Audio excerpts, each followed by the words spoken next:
presents the war information. Gas here.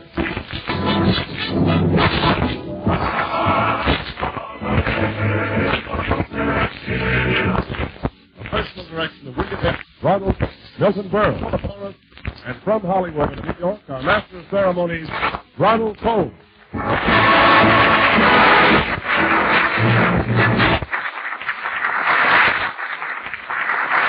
Ladies and gentlemen, the program has two audiences. One over here, listening now and later by shortwave and by reed. The earlier part of our broadcast is number one over here. Dinner and meeting of national interest, Carolina. From this point, two distinguished gentlemen will join us in a few minutes. But first, there's an Albert Ray Malak musical setting for the Pledge of Allegiance to the flag, singing, may we suggest a word? Mr. Brookman's Orchestra, the Treasury Clockers, and Igor Gorin.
Ladies and gentlemen, consider, if you will, the sovereign state of North Carolina. There, at Charlotte, the first American Declaration of Independence was signed, more than a year before the Continental Congress took similar action in Philadelphia. And there, a freedom-loving citizenry agreed to join the original Union of 13 states, only after a clause guaranteeing religious liberty was included in the Constitution.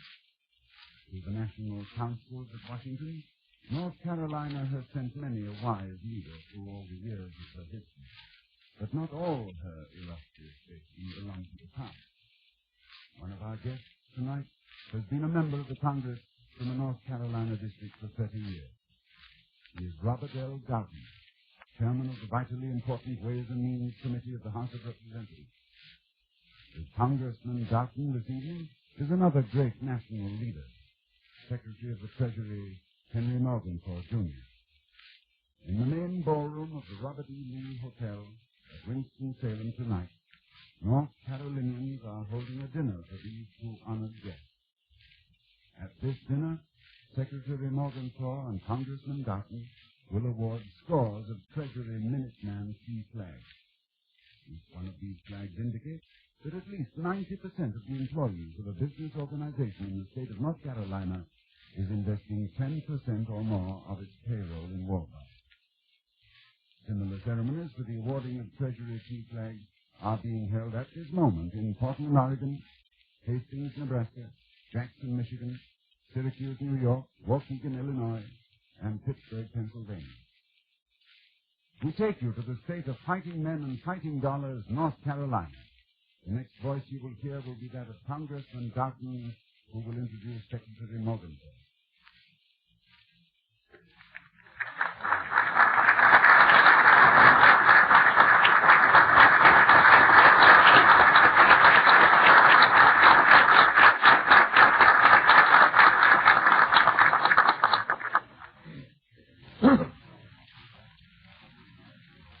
Mr. Postmaster, Secretary, and Mrs. Morgenthau, Governor and Mrs. Gordon, distinguished guests, ladies and gentlemen,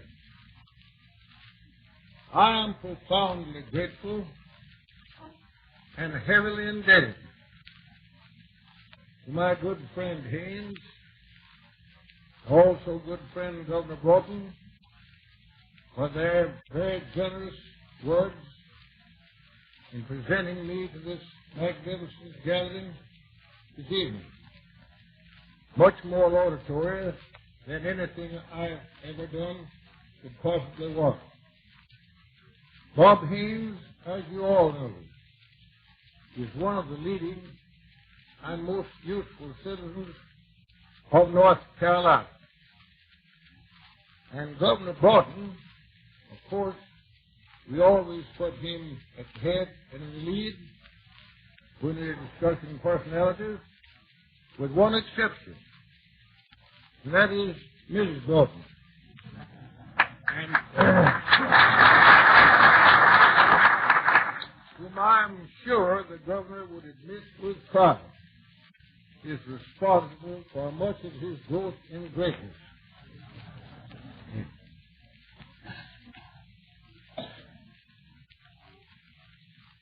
I am highly honored to appear before this splendid assemblage of North Carolinians here in Winston-Salem tonight, and other patriotic citizens who are listening in throughout the world and who have the same purpose that we all have.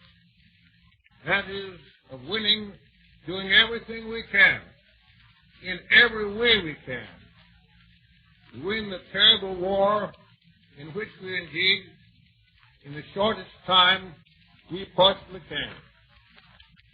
Our Commonwealth and you of this community have always been in the forefront of the battle wherever and whenever duty calls.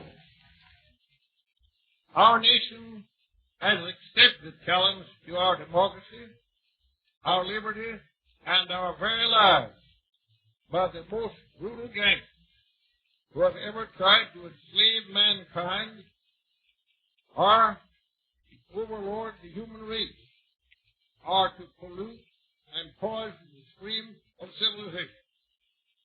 Our boys are already in the thick of the fight on all the far-flung battle fronts of the world.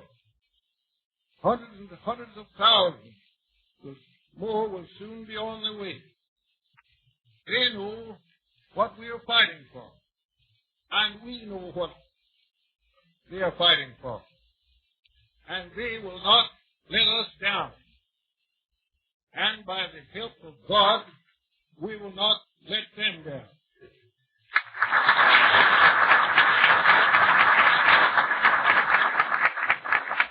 I have not the slightest doubt about our winning this terrible war. We have made up our minds and are fighting with indomitable determination. I know, and so do you, that the price of this war will be great in blood and in lives, in heartaches and in suffering, in taxes and in bonds, and also in the widows and orphans that will be made. In my own humble judgment, we should pay for as much of the cost of this war as we can in taxes. Taxes are heavy. We know they should be heavy, as heavy as we can devise, short of strangling enterprise or shattering sound economic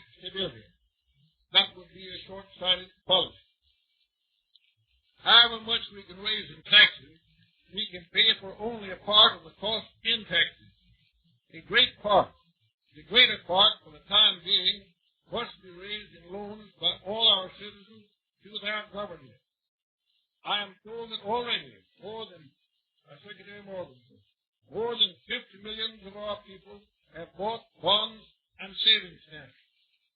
The war saving program appeals to me in many ways, both for the government and for individual people. It has in one way especially appeals to me. War savings calls for thrift, and thrift begets economy in our everyday lives as in our government.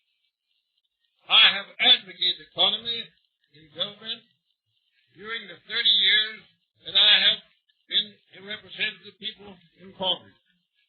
When you buy war savings stamps today, you help finance your government. You put the materials for fighting in the hands of our sons over there. And you help finance yourselves and your family security in the days to come. In the days when American industry quits producing war implements and begins to produce again the goods needed in our daily living. We are honored and happy to have the Secretary of the Treasury as our principal speaker on this great occasion.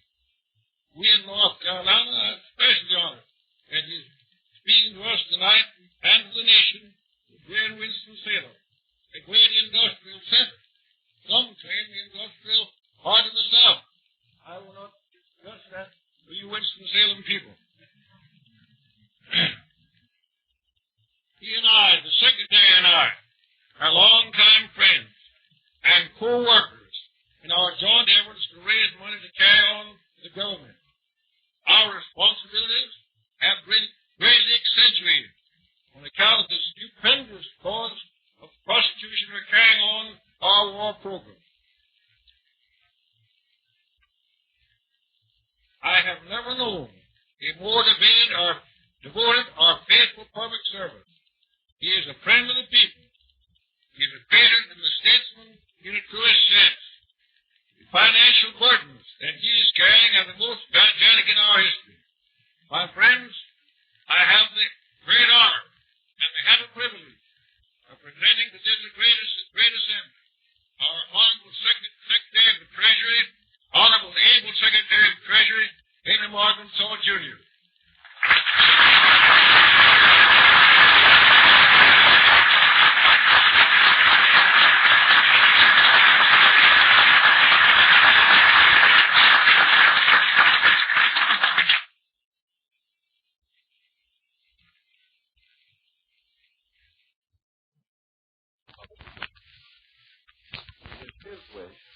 Mine, that tax legislation shall always be the product of a meeting of minds, that it shall always be sound, just, fair to all the taxpayers.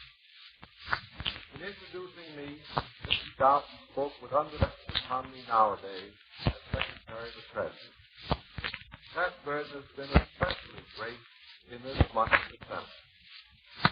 The Treasury is now in the midst of borrowing $9 billion in a single month, a borrowing operation unequaled in the annals of this or any other government. In this victory loan drive, we are depending upon the voluntary help of professional salesmen. It is theirs to lie idle in the hands of corporations, and it is their job to see that their country report to the nation that by no business day of our drive is more than 6.5. We have come more than 2/3. This is another proof of what a democratic people can do when their country falls upon them. Phone drive, and in the brought us together tonight. You in North Carolina are doing great things.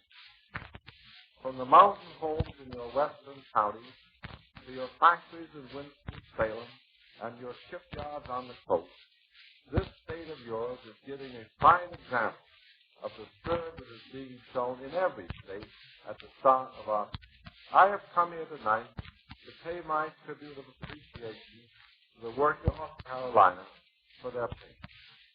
But in paying my tribute to them, I want also to pay it to the workers as a whole. Great as our war effort this year has been, however, we fight. But this country of 130 million people put its heart, mind, and muscle into a single job.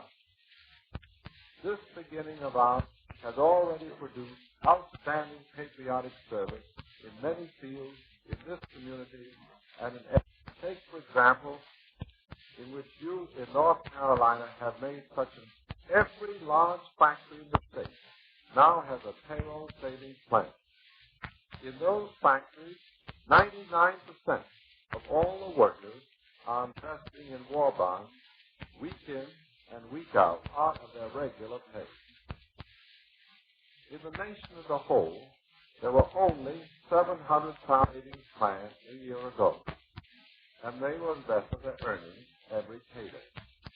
Today, more than 24 million workers are setting aside an average of 8.5% of their pay, so our soldiers have the weapons they need. This is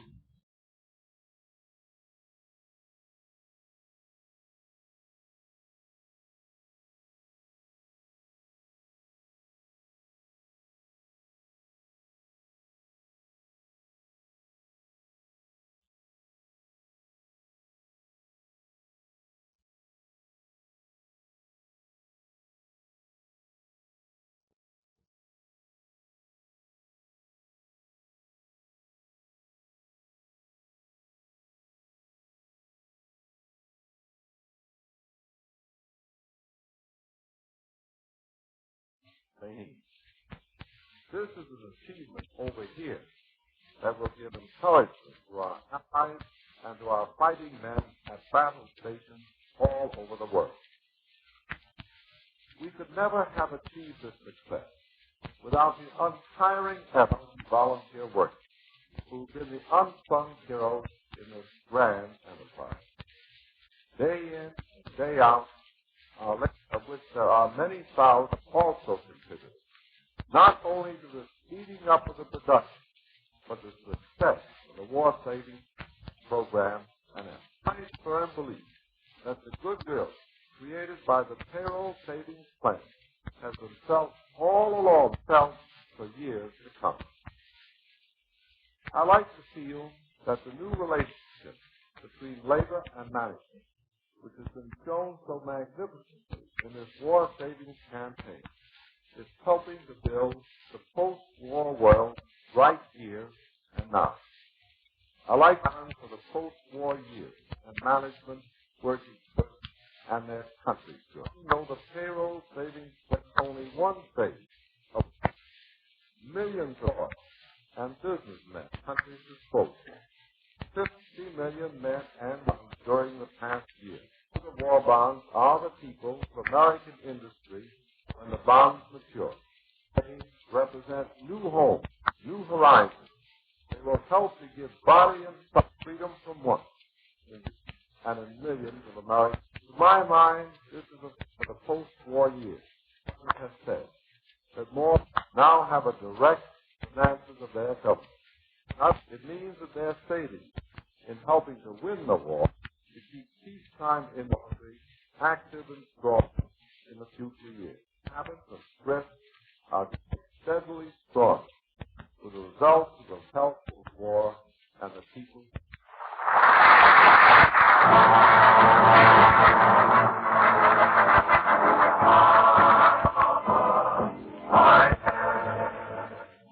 Linda Darnell, Bob Burns, James Colman, Igor Gorin, Milton.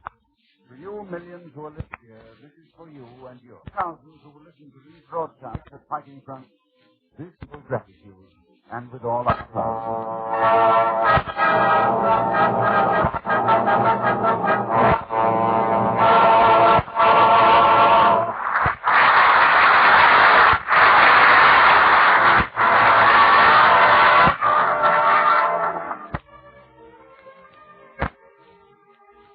Now, here's James Colman with a message for Private Jones, United States Army, from the girl he left behind him here at home.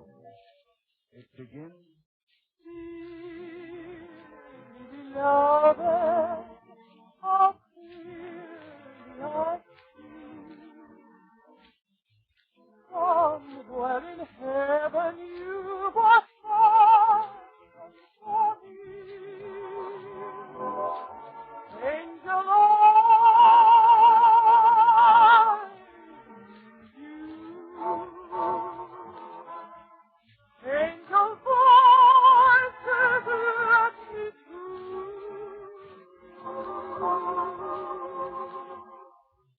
Nothing could save me. They gave me a star. I know that I'll be yours one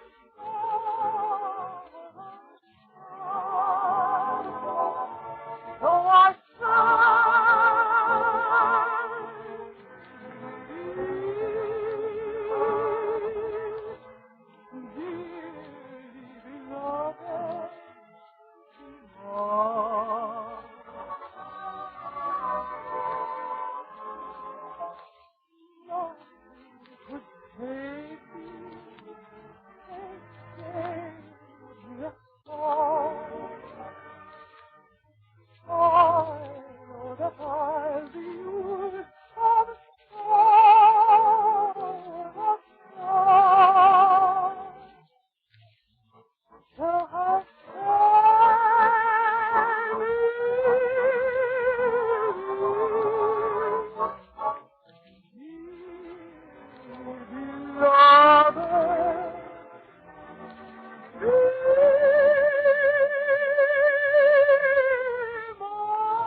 To our message from home tonight, Hollywood contributes now its chief export, glamour.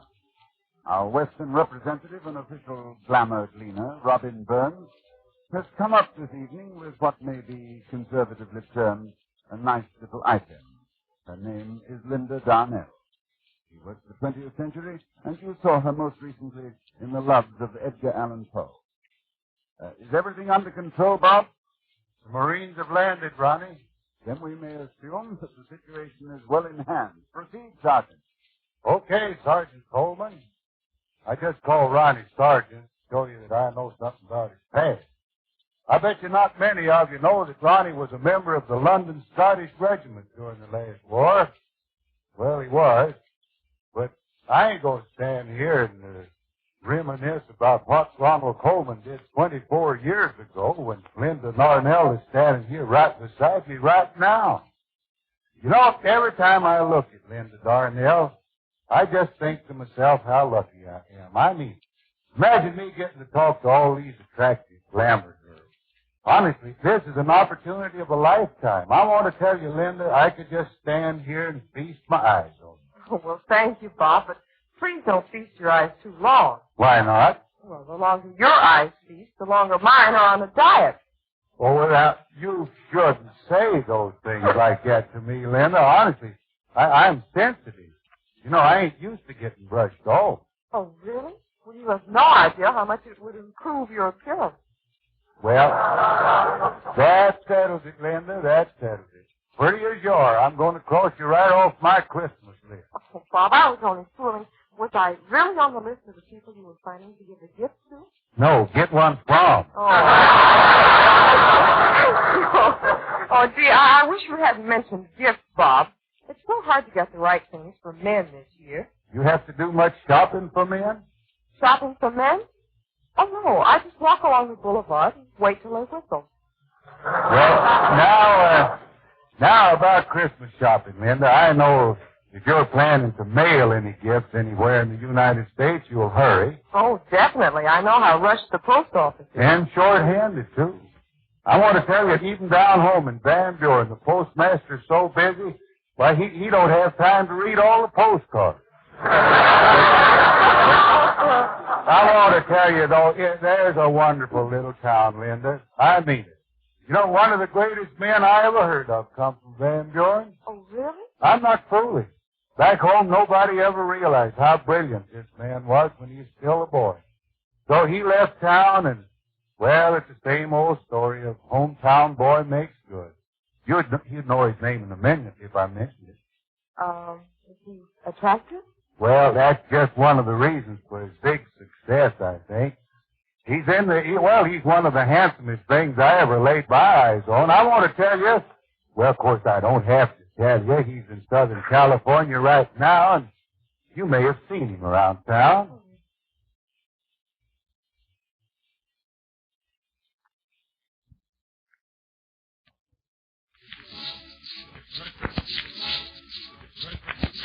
Bob Burke, Milton, Berle, Maxine, Sullivan, and Colman. All now.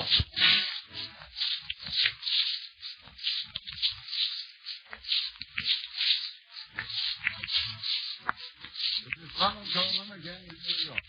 Bringing greetings and blessings from home to the descendants of homes on every side. This is from all of us, your dear. We're thinking of you, praying for your victory, and striving to do good, now and after victory comes. And now, I wonder if you wouldn't like to hear Maxine Sullivan sing Loch Lomond again. The way she used to sing it before you went away, remember? Here is Maxine and Loch Lomond.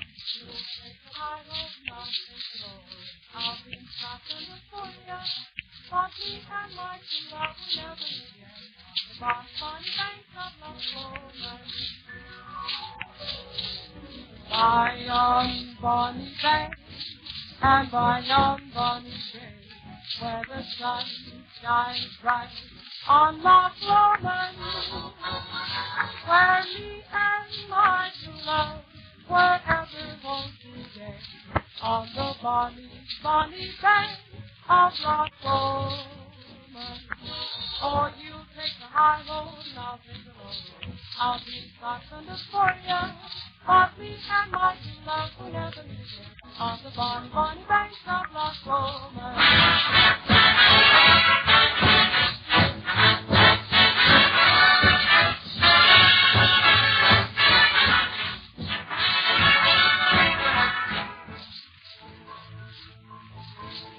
Was there that we parted in yon shady bed by the steep, steep side of Ben Lomond, where in purple hue the Highland hills begin, and the moon coming out in the gloaming. You'll take the high road and I'll take the low.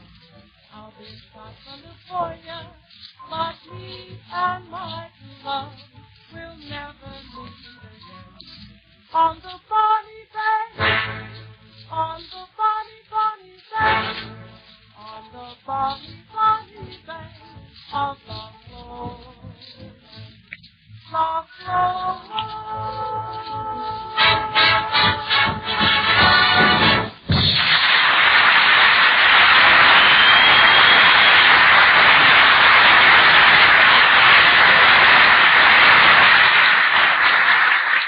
Over here this week, we are reading John Steinbeck's new book about the Army Air Force, Bombs Away. On Main Street, the movie houses are showing the new Crosby Hope goings on to work in Morocco. On Broadway, rehearsals began this week with the first wartime Ziegfeld Follies. For more news at home, and in the lightest possible vein, we give you the star of the new Follies, Milton Berle.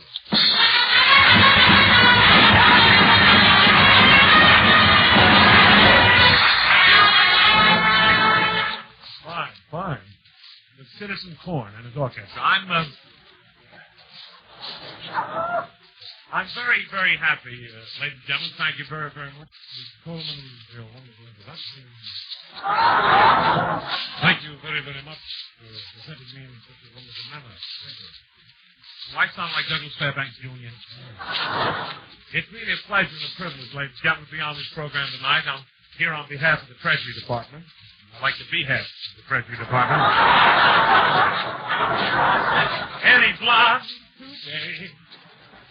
Oh, you think I'm kidding? I'd rather have a blonde out and a blackout than a creep out with a teeth out. Oh, give me 1 dozen donuts, put some jam between them.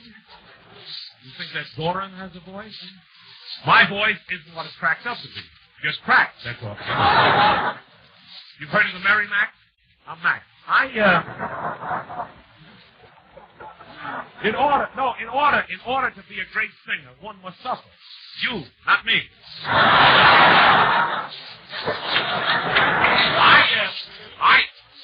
You may laugh, but I toured for a whole season. Don't walk out, Wellington, please. He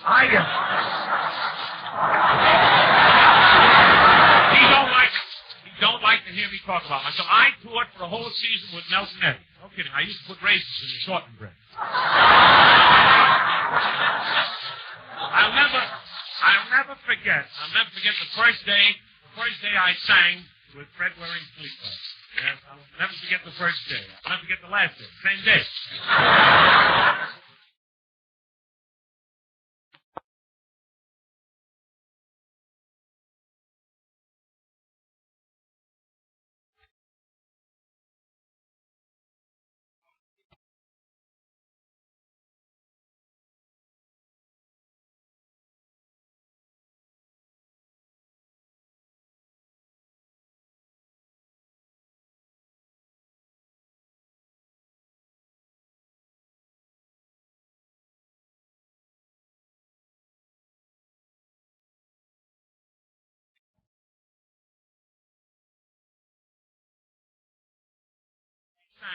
With Fred wearing sleeveless. Yes, I'll never forget the first day. I'll never forget the last day. Same day. You should have heard what the critics said about my voice. For example, Dean Taylor. Dean Taylor said that he deems it advisable I become a tailor.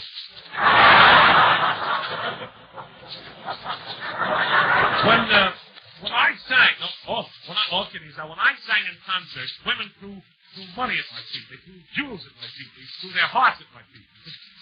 What have my feet got that I haven't got? I'll never forget the first time I sang The Flight of the Bumblebee. I pretended I was a bee. And I said, I sing. You beat me to it. Now, wait a minute.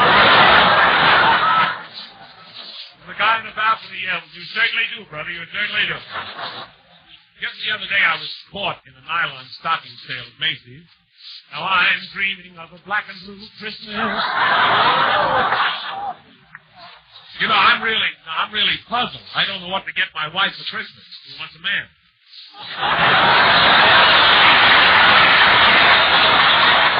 But I have. Jealous, that's all you are. But I really have a surprise for her. I bought her the most beautiful solitaire ring. It's platinum rubies on one side, sapphires on the other, and in the middle, a gorgeous 14-karat coffee bean. Christmas shopping. That's an American phrase for buying something someplace for somebody who buys you the same thing for the same price. And then returns it.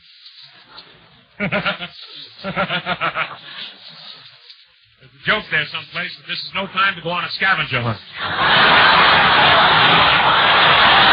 the way, I want to tell you.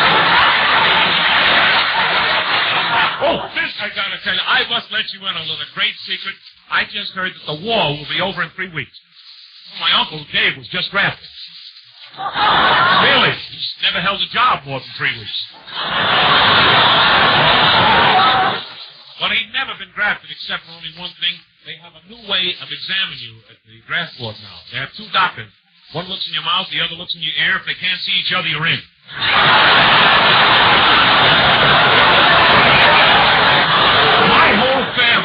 My whole family are really doing their bit. My brother Phil is in the Navy. He's in charge of the captain's bridge. Every night he puts him in a glass of water. Oh, my brother. No, he's a nice fellow. He was always sea-minded. Every night he kept staring at the waves, until they pulled their shades down.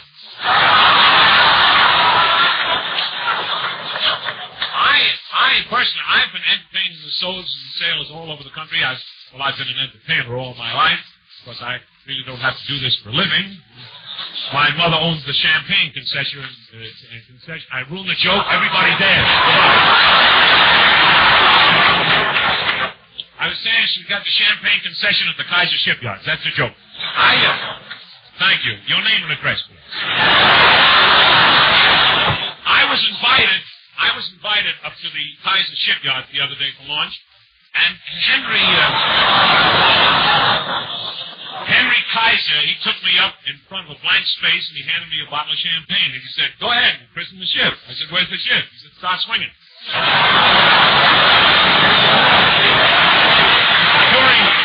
During lunchtime, they put on some exhibition air races for all the employees. And as an extra added attraction, they had Lana Turner and Rita Hayworth at the finish line. The first time in the history of aviation that the pilots ever come in ahead of the planes. They invited us up for a ride in one of those new dive bombers. The pilot must have been an Indian, because said he never saw so many pale faces.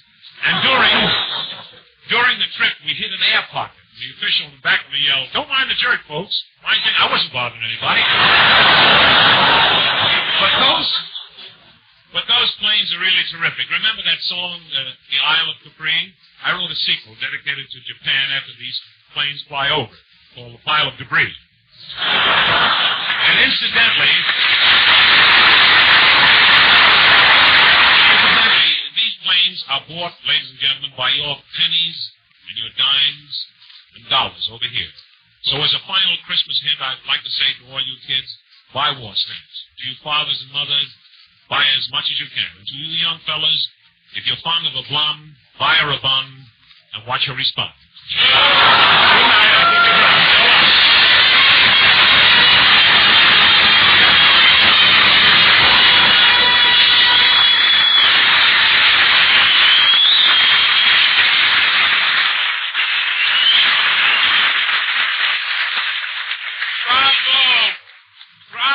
Bravo. This is certainly your swell show.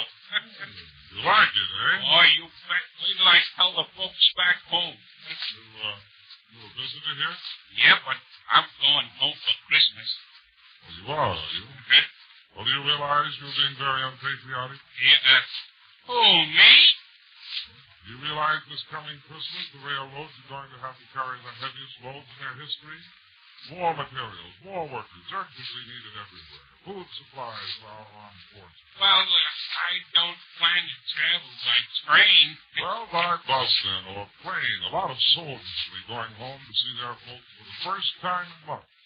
Some of them to bid their folks goodbye before going overseas. Do you want to deprive one of those boys of the means of getting home? No, of course not. But I'm going home for Christmas. Well, what can I say to make you see the seriousness of this? A war doesn't stop for Christmas. So supplies and men to win it have to be moving. That's vital. And civilian travel for pleasure is not. In times like these, it's a definite sabotage of the war effort. Don't you see? Huh? Oh, sure, but I'm going home for Christmas. So when your country asks you to make this small sacrifice, you won't do it.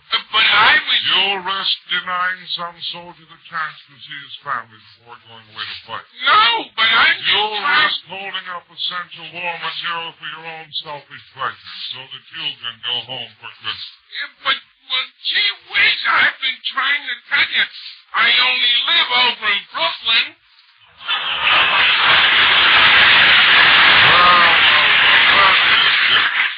But the rest of you, your country asks you earnestly to forego Christmas travel. Military travel alone averages 1,200,000 passengers a month. And in addition to that, mountains of freight must be kept moving constantly to keep our war industries going. The railroads are doing a magnificent job. Don't complicate it with travel for pleasure.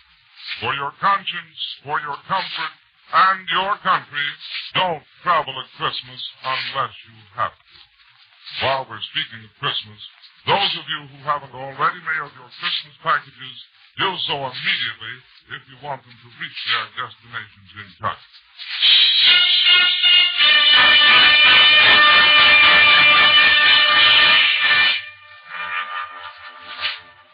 tremendous success has passed the ammunition since it started with friends.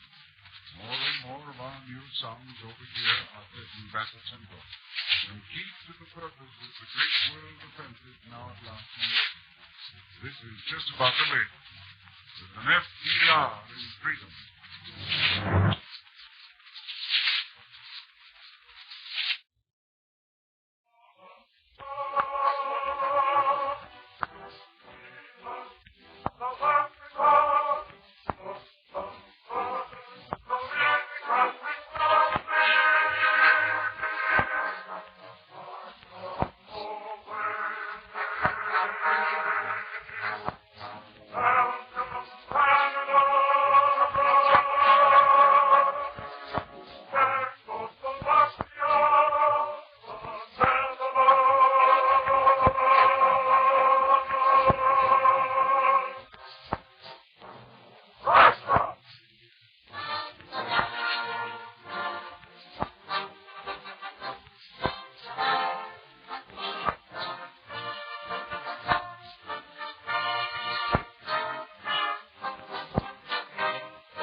Department now, and a rapid summary of events at home this week. Your over-here commentator, John W. Vandercook. Perhaps the chief event of the past week has been the realization over here at last that there is no royal road to victory. Sensibly in our heads, we have always suspected that anything that's supremely worthwhile is the winning of this war, like anything else worthwhile, could not be achieved easily or cheaply. But now we are more sure, and that realization of the difficulties which may lie ahead merely fits all of us better for the job we have to do. On the fighting front, during this last week, there have been no really serious setbacks. Far from it. We have seen, though, that the mere fact that the huge cause of the United Nations has wheeled round to the offensive is not in itself enough. Defense, too, even when we throw our might against it, can be tough and strong. The President has described that armada which won Morocco and Algeria back into the United Nations camp as the greatest single overseas expeditionary force in history. Yes, after 5 weeks of fighting. Yes, after 5 weeks of fighting. Yes, after 5 weeks of fighting. Yes, after 5 weeks of fighting. The key corner of Tunisia and the naval base of the Desert are still firmly in the enemy's possession. And the Axis shows no inclination to let go. The greatest drive of all the Soviet offensives, which sent the Hun invaders reeling back across the snowy plains of Russia, has not halted. But the Germans with their stolen world illusion now have recovered a firmer footing, and the pace slows down. So, just tonight, Moscow reports her achievements during the past month for Stalingrad as 94,000 Nazis killed, 72,000 captured, 3,500 German tanks and 737 planes put out of action, with equipment taken. On Gallup Guadalcanal, you out there have killed the Japs at the rate of 10 to 1. The Secretary of the Navy believes that all that remains now is to mop up. Yet that bloody task of mopping may take a long, long time. 1 million American fighting men, Commander-in-Chief reports, have now crossed blue stone water to battle stations overseas. The American civilian effort behind that achievement, quite literally, and without boasting, but it still hasn't been enough, represents the most gigantic organizing productive effort in the history of the world.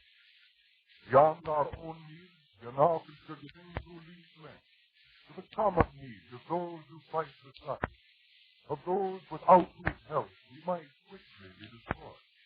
Material to the value of $10 billion a year. Guns and tanks and medicine for us. New raw stuff for Britain's never-silent factories of war. And enough food from our tremendous stores to keep the bodies of the brave alive. In spite of that booming energy, the economic enemy, inflation, has been kept amazingly in check. Thanks to the obstinate hard work of thousands of devoted men, average American prices have been held down to only a 2-point rise.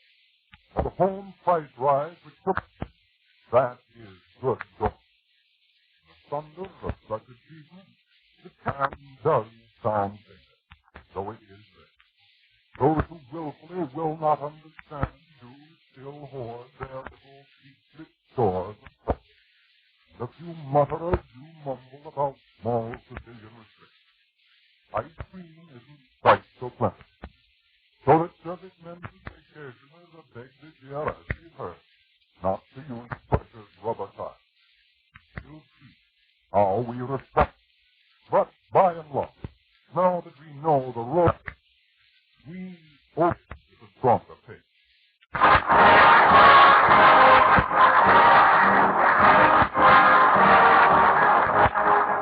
I suppose about here at home is this. We're thinking about the causes of war, and about how those causes can be removed in the world we hope to make after this. And in all our thinking here during class. We hear now a new song of hope. That hope. The song that hope. The song set to the familiar music of Vortex Lago. The singers, each verse.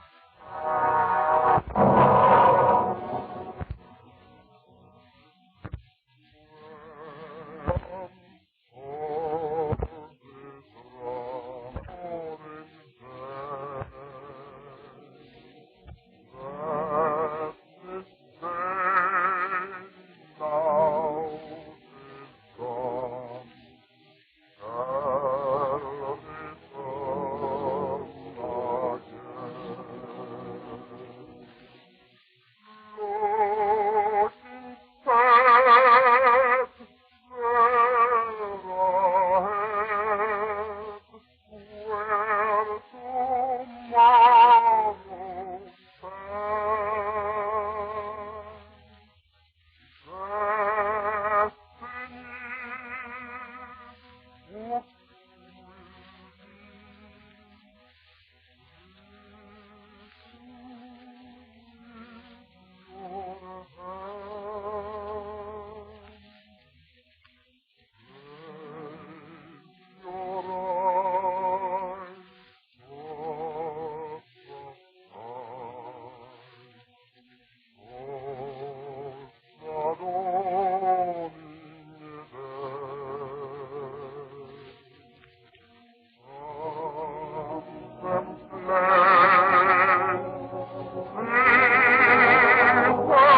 God of the free, we pledge our hearts and our lives today to the cause of all free mankind. Grant us victory over the tyrants who would enslave all free men and nations. Grant us faith and understanding to cherish all those who fight for freedom as if they were our brothers. Grant us brotherhood in hope and union, not only for the sake of this bitter war, but for the days to come which shall and must unite all the children of earth. Our earth is but a small star in the great universe. Without it we can make, if we choose, a planet unvexed by war, untroubled by hunger or fear, undivided by senseless distinctions of race, color, or theory.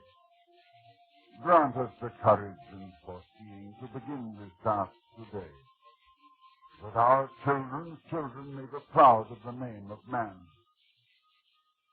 The spirit of man has awakened, and the soul of man has gone forth.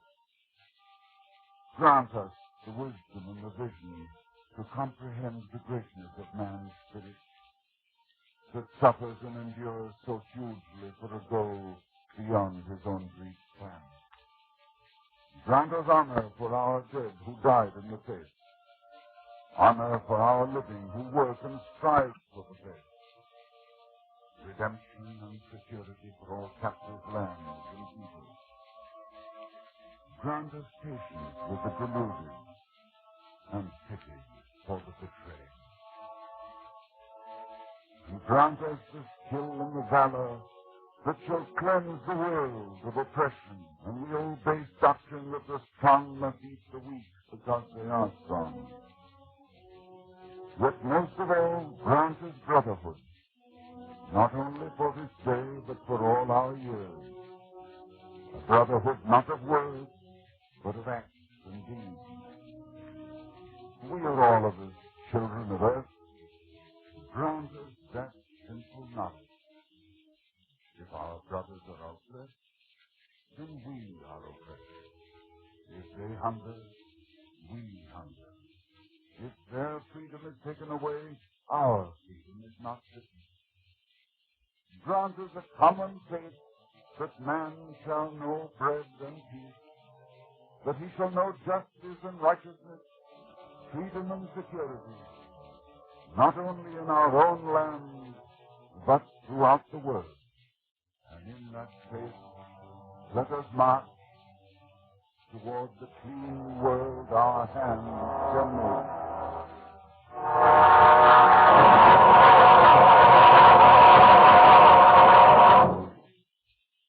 To achieve a sane, clean, free new world, the American fighting man stands ready today to offer life itself in sacrifice. If we here at home fail to understand that simple mortal fact, we do not deserve to share in the fruits of military victory. We deserve no brave new world.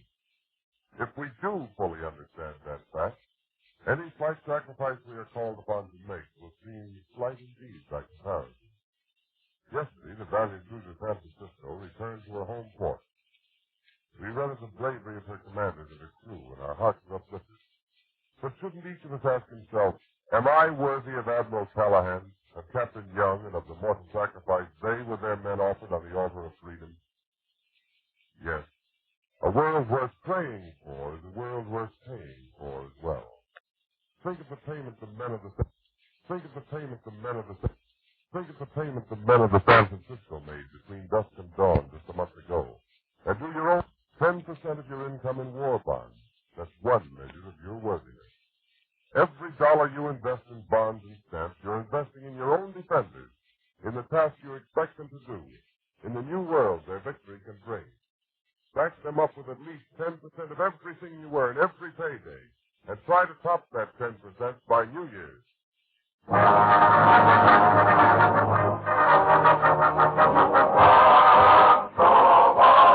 Over here will be broadcast shortwave and distributed by Bomber Ferry for the entertainment of our troops overseas. Listen at home next week. Listen with your men in the service. Over here is written in New York by George Faulkner with bond messages by Selma Ritter and Joseph Moran, and in Hollywood by Carol Carroll. West Coast production is by Don Bernard. William B. Murray is executive coordinator with the cooperation of the Office of War Information and the Hollywood Victory Committee. The entire production is under the personal direction of William A. Baker. This is James Wallington speaking. Over here originated in Winston-Salem, Hollywood, and New York City.